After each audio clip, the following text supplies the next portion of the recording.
a lot of times in the broadcast world, you get to work with, kind of more people that have less time, like, the quarterback from, the Saints, Drew Brees or something, like I've filmed with him. And, it's like he doesn't have time to sit around. It's like he comes in, you capture a scene, and it happens and it's over. And it's like you got to be on the ball, ready to go. You got to go.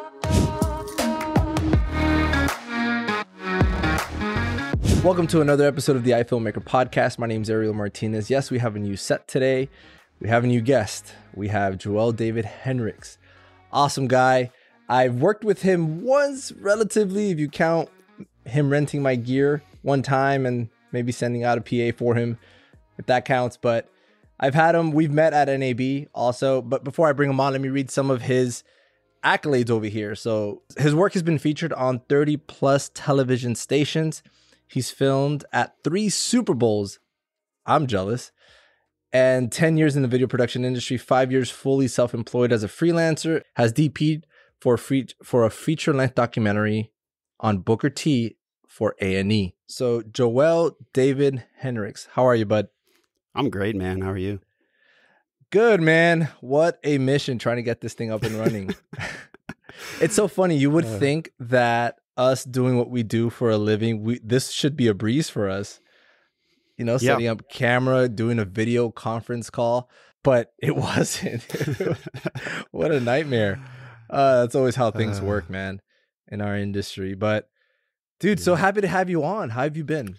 Yeah, man, I'm just so grateful to be here. I look up to you in your work, and I've been following you for years, and it's just a huge honor to be on the show. So thanks for having me. No way, dude. I'm so jealous every time I see your work.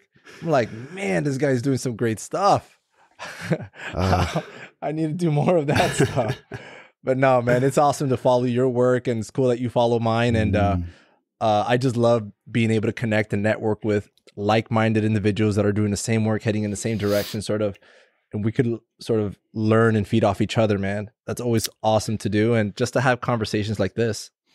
Absolutely. Absolutely. There's always something to learn and grow, and connection is everything, right? Like as a freelancer, it's everything, who you know and who you talk to and what you learn, it's how you get better. Definitely. For sure. So anyways, just to get started, let's go ahead and talk about you a little bit. How did you get started with video production?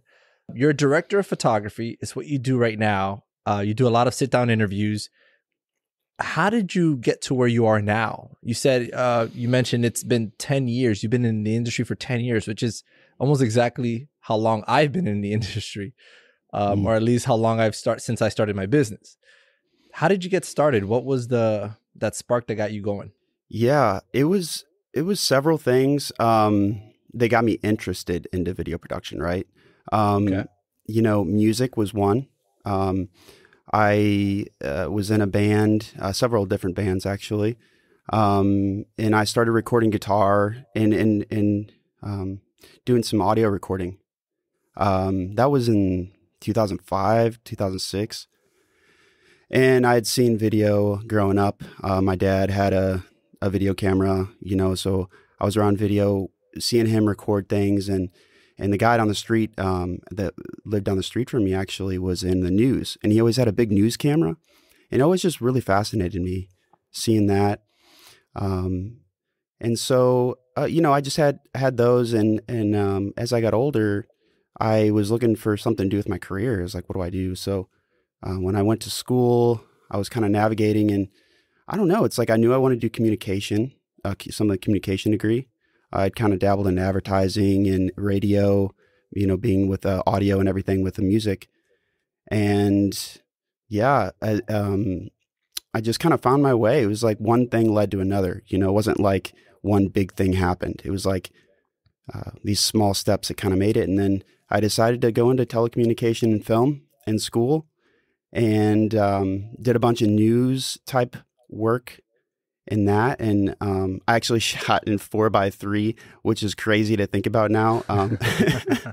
Like, who shoots in 4x3? What is it? Like, if you ask somebody now, like, what is 4x3? Black and white viewfinder. I learned on a black and white viewfinder. No. Yep.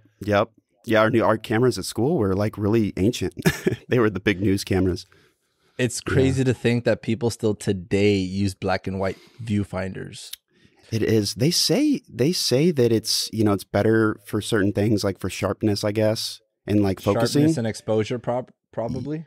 Yeah. I'm not. I just don't do that, so I would not know. Nope. I'm sure other people listening to this are probably like, these guys know nothing. Yeah, man. So you started in news and broadcast, which is funny because I personally have shot news and broadcast jobs. I have not liked it for the sole purpose of it's nothing, in my opinion, creative about it, right? So you're broadcasting, and I'm more specifically talking about you go out to a place with a camcorder, everything's in focus, nothing cinematic about it. It's just, it's not my sort of desire to sort of capture that kind of stuff. But you sort of gravitated onto different kinds of work because I don't see you doing what I'm talking about. I see you doing other stuff like sit down interviews and all that. How did you sort of transition into that? Because it's still relatively news and broadcasty, right? Yeah, it's kind of a blend. When I got my degree in telecommunication and film, I had to decide what to do, like what direction do I head, right? So it was like go to the news station, be an intern or something, or go work for an advertising agency or whatever. And I couldn't figure out what I wanted to do. It's like, well, I'll just buy a camera. Like I had some money saved, so I just bought a camera. It was like a camcorder type kind of a thing. It had the screen that flipped out and everything. And yeah, I did that. I kind of freelanced for a while, and I got a good reel together after about a year. Just doing local stuff, right? Like just shooting like triathlons and racing events, and those jobs kind of got me hooked up with other jobs. It's like one thing led to another, and so I got a good reel together, and I got hired on as an apprentice for a director of photography, and that's when really the doors were blown wide open. Yeah, wow, that apprenticeship. Yeah. That's great. And that's opened a variety of other opportunities and doors for the rest of your career. Yeah, the apprenticeship was just amazing. I mean, because I had done more things on the local scale. Not so much of the broadcast, actually. It was a lot of just kind of local highlight videos for events and different things, and weddings, of course, and once I got in with that apprenticeship, it brought me up to a new level of doing more of the broadcast level work. And just, wow. I mean, it was the experience that I got doing that. You can't put a price on it. It was priceless. Yeah, it was great. No, I could certainly relate to that. Those that have listened to my show from, other earlier episodes, they know how I started with Extreme Jibs. My man Ricardo was basically my mentor. He taught me a lot of stuff, so I can relate to that. And I think that's one of the things that I certainly encourage everyone that is getting started to sort of do, is to find a mentor, find someone that you can get under and learn from them, so that you're just not learning on your own. You have somebody explaining every aspect of what you're seeing, what you're observing, and because that is priceless. Absolutely is absolutely going to skyrocket your career in a sense of experience, knowledge, and just about everything that you're taking in. And doing things the right way. I mean, it's so easy to start doing things on your own, and you're getting the job done, but you don't have to do everything by the book. Reality is it's kind of an art form what we do. There's a mix of art and science, but there's certain ways you got to do things a certain way. Like the key light, for instance, is going to come from the side that your interview is looking towards, right? It's not so sometimes the rules are broken, but generally that's the case. Oh yeah. And that's a small example, but learning from someone who's experienced is really great. No, that's I believe it's vital. It's vital for your career. If you're trying to find things out on your own and you don't have anyone to learn from, it's super vital that you do. So that's awesome, man. So you've been able to be in front of a lot of celebrities. You say you do a lot of sports related documentaries. How is that different in the sense of news and broadcast? Like, are these like unique stories, and you're making special interest pieces on athletes? Yeah, a lot of work has been that. It's like kind of a blend, I would say, of there's this news aspect because it's timely, right? Because it's something that makes sense for what's happening at that moment. But generally, it's kind of like a documentary too, because you're really just capturing these moments with with these athletes or whoever it might be.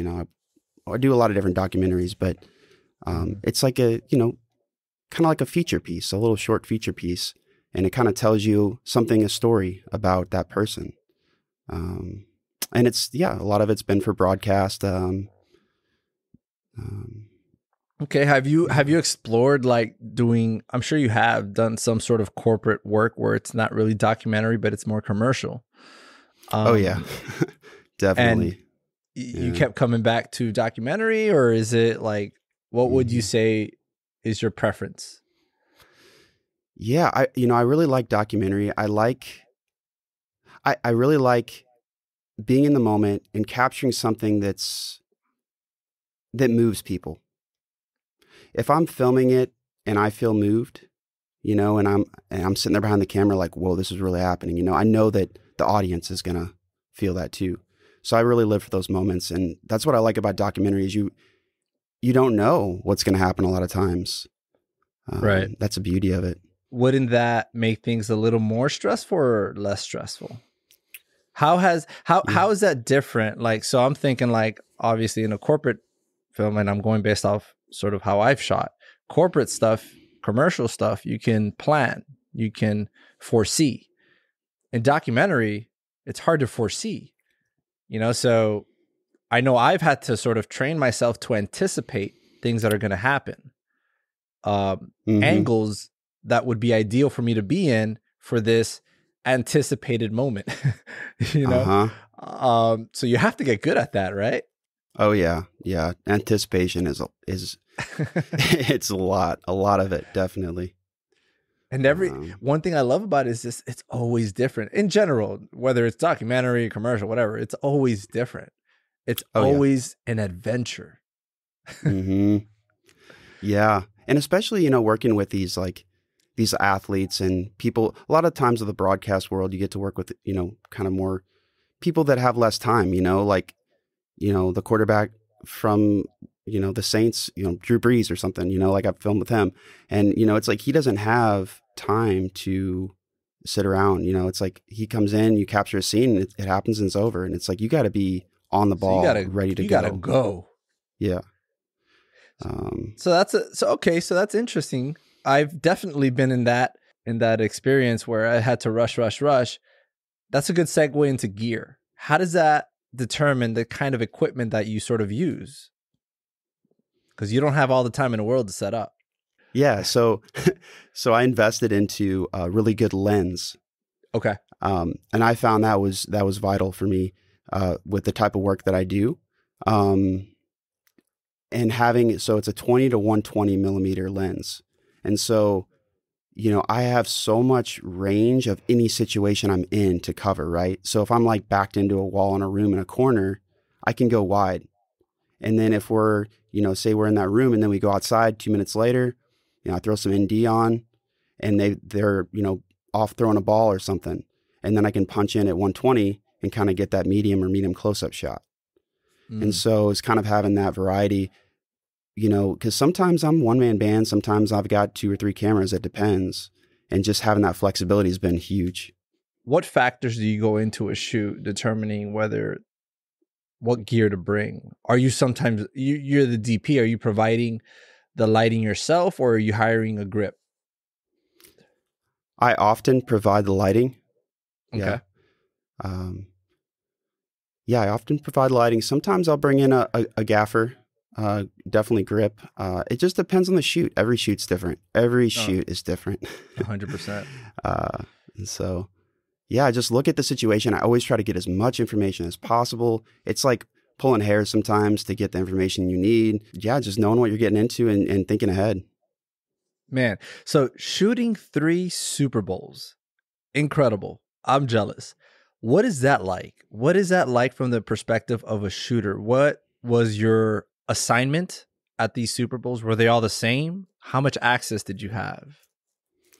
So they were all different, actually. Oh, okay. Yeah, they were all a little bit different.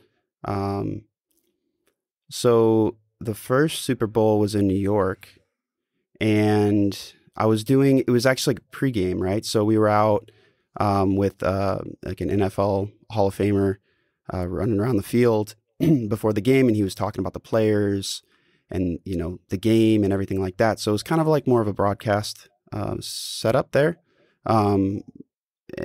capturing that. And then after the game, they were like, hey, just go out in the field and just get what you can get of like, of the celebration. So, the game ended, and then we ran out, and it was like, a lot of slow motion shots on that at the end. Right. Getting, the trophy being held up and the confetti falling and things like that. Some more cinematography at the end, I would say. And then the second Super Bowl was most cinematography. I was on the sidelines, and I was just capturing moments, little blurbs of the game. Oh, that must have been fun. It was such a thrill. And I mean, it was a dream come true. I mean, Yeah. when I started video production, I was doing a lot of triathlons and kind of sports related things. And it's like, I want to do a Super Bowl. That would be so cool. That would be like a highlight of the career, to just do that. And, your mind tells you like, oh, that's not possible or whatever. And then to actually be there and to get there, it was like, Yeah, I was so just surreal. saying that to myself yesterday. Yeah, dude. What happened yesterday? No, Just I was just dreaming about things Dreaming like of that it. just Yeah. yesterday. It's coming, Ariel. Y'all just had a Super Bowl not too long ago, right? Yeah, we had a Super Bowl. I got to shoot the preliminary festivities around the Super Bowl, but I didn't actually go and shoot the Super Bowl. So And go into the game. yeah, no, I got to shoot a couple things. A couple of clients were doing some things out here, but yeah, it was pretty cool. Good experience. So you shot 3 astronauts at NASA. Like, what the heck, dude? First director of photography to go to space, maybe? Is that next? What lights would you bring out there? How would you hold a camera? How would that work? Like keeping it level, and I don't know. That'd be interesting. I'll tell you what, it'll be the most stable shots you'll ever get. Would you even take a gimbal out there? How would that work? Sandbags? Who needs those? No sandbags. Man, it'd be bright too, though. You need some diffusion, probably. You're really close to the sun up there. I don't know. I have no idea what to expect. That's a wild thought. That No, would this be one wild, time, actually twice, I got a ride in. I call it the Mars rover. It's actually called the Space Exploration Vehicle. But 2 different times for 2 different shoots, we actually got to go out to the Mars. They call it the Mars Yard in the back of NASA in Houston. And we got a ride in this thing, and it was just crazy, man. It was so surreal. Like being on that vehicle with an astronaut and filming them. And we're climbing this hill, this like really steep hill with all these rocks. So they make this environment to look and resemble and, drive in a vehicle like Mars, right? Because they're preparing for it.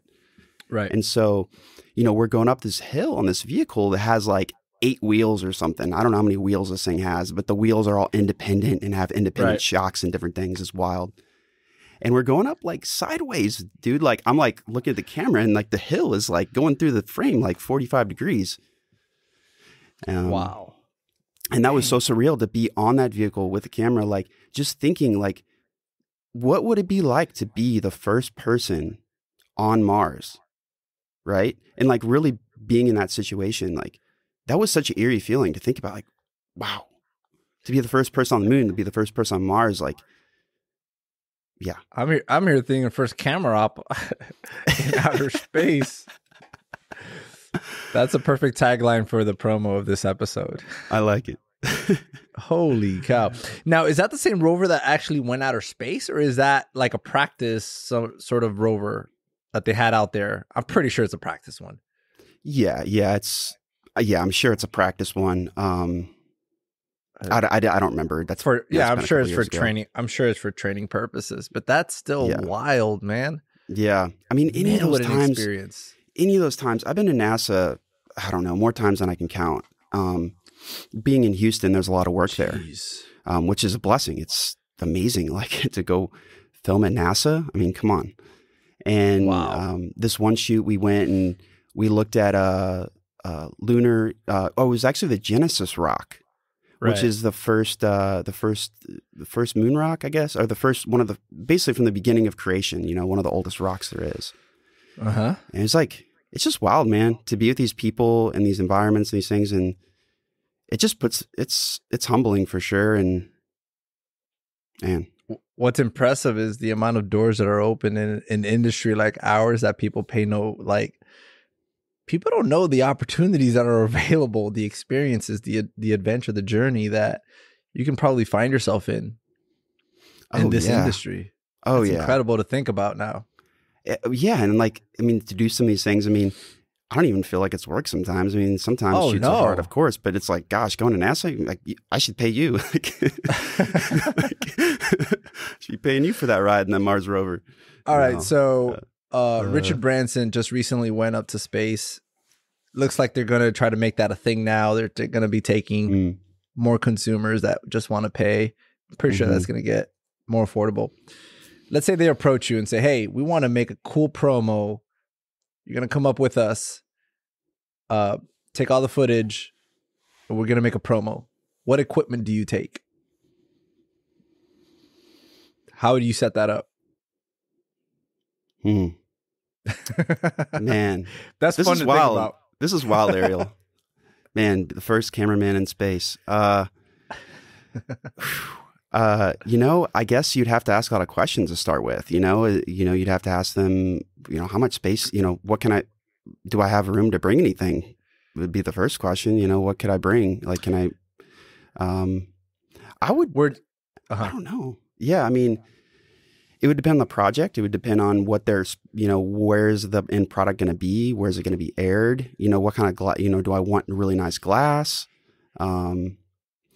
But my first instinct would be to go small and something that's easy and nimble, you know, maybe my FX3 or something smaller. I was thinking the same exact thing, FX3. Yeah.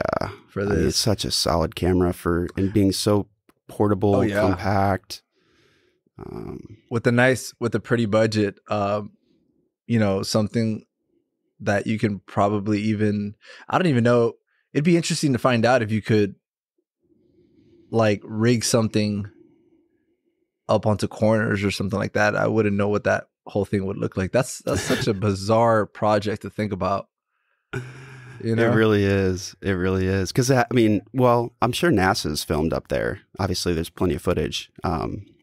Yeah, it looks like GoPro footage. Exactly. Yeah, this is a whole nother level. If you're gonna put like a red Komodo rigged up onto a corner, you better make sure that thing's secure, man, because it's not like putting it on a car. Who's gonna do the spacewalk? Am I gonna how does that work? Leave the gimbal, let the camera float, and follow. Oh man, just think shooting underwater, but you don't have to worry about your equipment getting wet. Yep, exactly. And that's how they train too, right? They train underwater, you know, oh man, pool. It's crazy. It's crazy where this conversation went to. Oh man. So feature length documentary with Booker T for A&E.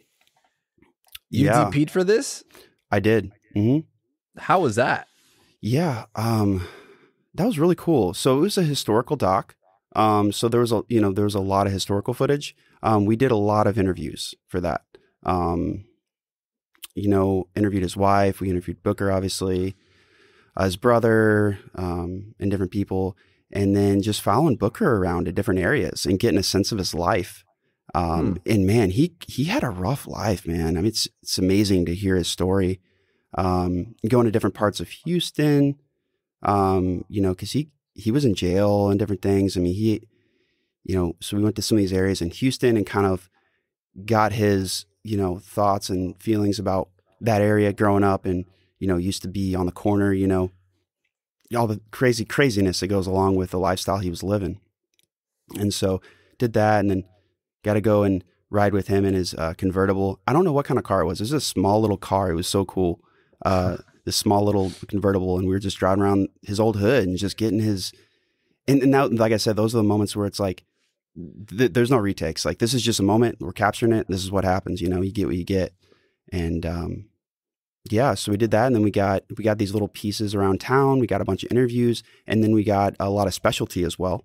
A lot of off-speed kind of cinematic shots, reflective kind of style. So was this sort of a biography on Booker T? It was. Exactly. That's, yep. We're talking about Booker T, the wrestler. Correct. Mm-hmm. The former wrestler. Correct. Mm-hmm. Longest interview I have ever done in my life. I think it was like a 8-hour interview or 9-hour interview with him. Really? Yeah. So I could beat that. Oh, yeah? Oh, well, recently I did one for Pat Riley. Definitely the longest. It was actually, no, you beat me. With Pat Riley was 5 hours. Oh, it was about the same. It was about 5 hours the first day. Second day, another 3 to 4 hours. Man. It was about the same. Mm-hmm. Holy cow. Uh-huh. Holy cow. That's definitely the longest. So I can relate. Yeah. Yeah, it's like, an hour or two interview is pretty long. You get up to like 4 or 5 hours, 8 hours. Wow. I mean, we're talking about the main character of a feature-length documentary film. Mm-hmm. There's a lot of content to go through. Just so that for anyone listening, for the main character of a feature-length documentary film, about 5, 6, 7, 8 hours you're looking at. Yep. To get it all. Yep. Definitely. I mean, there's so much to unpack, right? Oh, I can imagine. Well, it also depends on the specifics, but yeah, there's a lot there. There's a lot there. Not only to shoot, but to edit. Oh, so you don't do editing work. You don't. I don't. No, but you do edit. I do edit. Yeah. Okay. I prefer to not edit. Yeah. Yeah. I like being around people. I like being in the field. Yeah. You do edit. If they needed you to, would you or no? Yeah. I've actually worked on a couple like smaller projects recently where I did a little bit of the editing. And it was cool. It was fun. It's a different feeling, right? Like going and shooting it and then editing it. Yeah. When you get the finished product, it's a different feeling to me. Sure. Than handing it off and have somebody else edit it. Different feeling how? I think it's like the creative side. Okay. Because the editing is really where you tell us. I mean, you tell a story through both shooting and editing, but like sure, how you piece it together. Yeah. You capture the story through the shooting. You tell the story through the editing. Yeah. There you go. Yeah. Makes sense. But editing is a whole nother monster, though. Yeah. It's time consuming. Oh, it's hard to put a time on it. Like you can say you're going to get it done in a day. It might take you 3 days, Is where shooting, it's like, hey, this is what I'm doing. This is how I'm going. It's like a 10-hour day. This is it. Yeah. I would much rather shoot an 8-hour interview than edit an 8-hour interview. Oh, gosh. Yeah. Put it that way. See it that way. Any day. Oh, yeah. You do a lot of editing, right? I do editing. I prefer the shooting, if I'm being frank. Yeah. But it's one of those things where, whoever has the budget kind of deal. Mm-hmm. If there's a budget for editing, I put it this way. I never mind the editing because I charge so much for it. Sometimes it's a deterrence tactic. But if they take it, hey, gravy, I'm making more money, But yeah, I have to. I Yeah. have to, because there's so many times that I've been stuck with an editing project where it's almost not even worth the money. So I've been there already. So that's why I naturally charge a lot more. And oftentimes I end up sending the footage, which is awesome. I just shoot and send off the footage, and if they accept it, great. You know, Mm-hmm. maybe hire somebody else to do it. But either way, it's a win-win in my book. Yeah, and if But you're it's accounting for your time, like you saying, like now that you're budgeting for it properly, I mean, I think that's a lot of it. oh yeah, no, Yeah. absolutely. Yeah, if they're taking it, it means that they have a really healthy budget. It's definitely worth my time. Yeah, you have to make it worthwhile. You have to, Mm-hmm. because I mean, you could start small when you're starting, but after a certain point, something's got to give. You can't be charging the same prices. It's always a wild adventure, kind of sifting and sort of figuring out this, this industry, thinking about what's next in the agenda. What is there next after shooting a few Super Bowls, shooting NASA astronauts? That's why we got into the whole space, shooting in outer space kind of conversation. Where do you see yourself moving toward?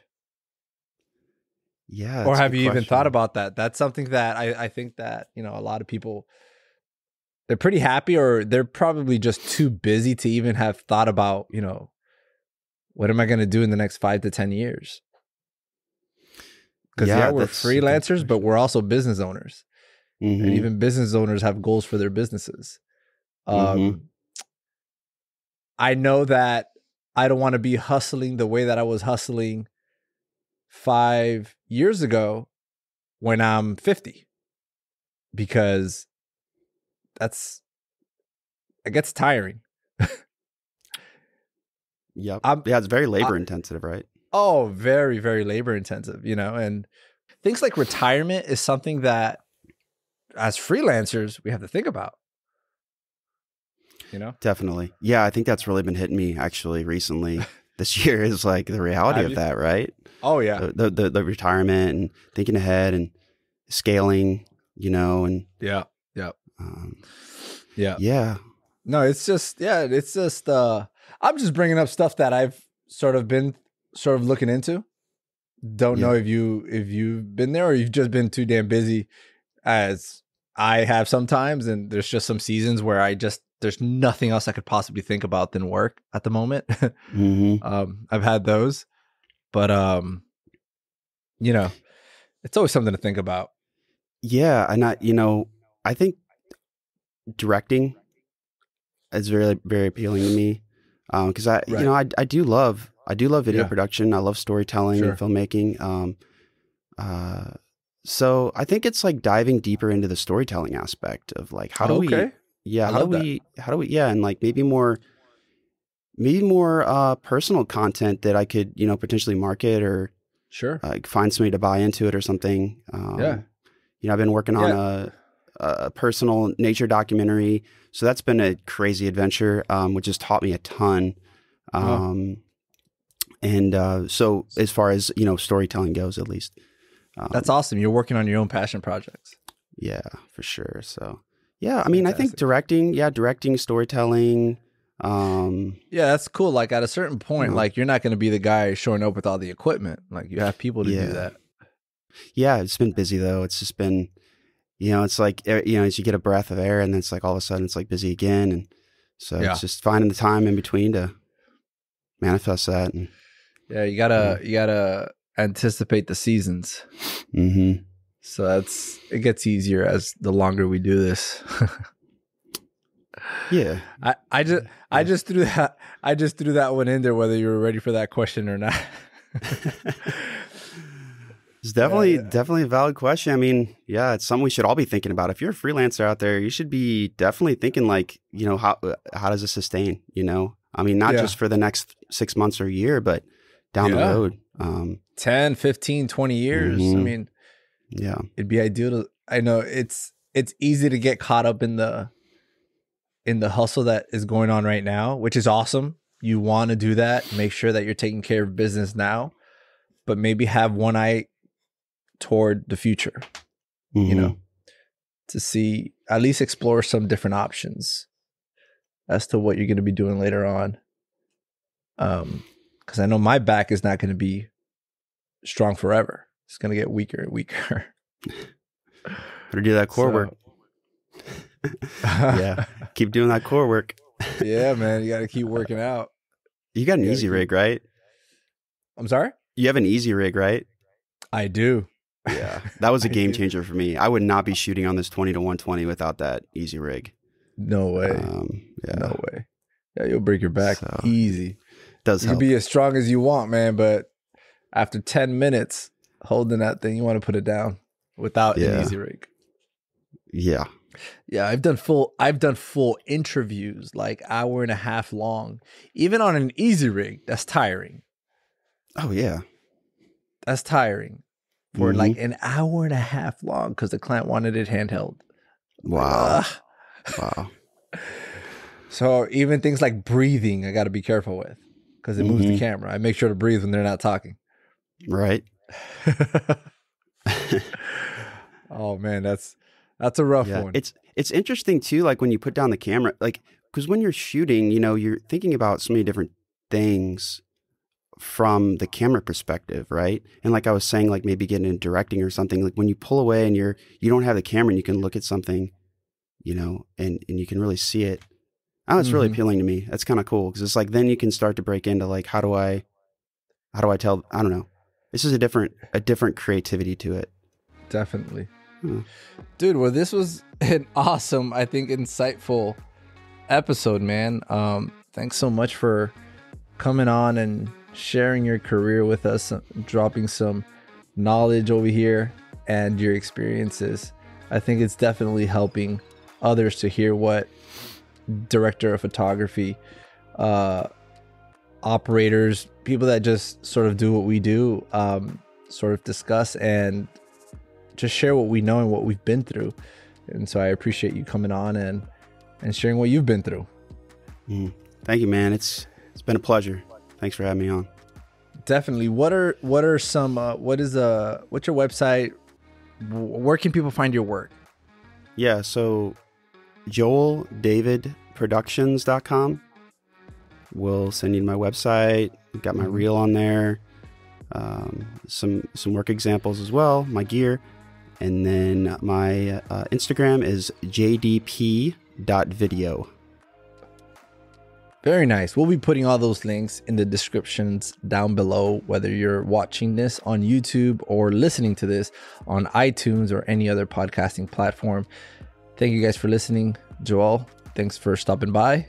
Appreciate it. Thank you, sir.